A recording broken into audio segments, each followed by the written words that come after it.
Hey, I'm Chuck Dransfield, and in my ongoing series of great show business romances, I thought it would be interesting to talk about Fanny Brice and Nick Arnstein. It's also a little way to work in some of my artwork here.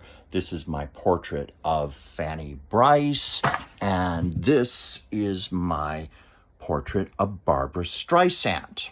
And you probably know why I'm combining these two together, because Fanny and Barbra Streisand are just intrinsically linked to each other through the smash hit Broadway musical and subsequent movie version, for which Barbra Streisand won a Best Actress Oscar playing Fanny in Funny Girl.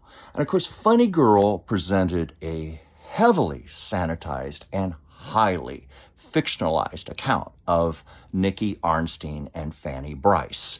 And many do not know the real story. The real story is that he was always a con man.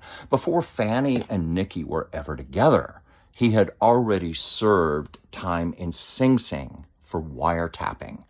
Fanny and Nick lived together for 6 years, which in the day was quite scandalous. Had that ever been known, it could have destroyed Fanny Brice's career, but it was a time where you could cover things like that up a lot easier and get away with it. But it was in subsequent years of their marriage. They were married in 1916, and it was during the 20s. Nick was convicted for selling fraudulent bonds. Fanny, at tremendous personal expense, hired lawyers to mount an extensive attempt to clear his name in the courts, but it was unsuccessful, mostly because he was guilty and proven so. Nick served 3 years in Leavenworth, and when he was released from prison, he disappeared from Fanny Brice's life and their 2 children, never to be a part of their lives again.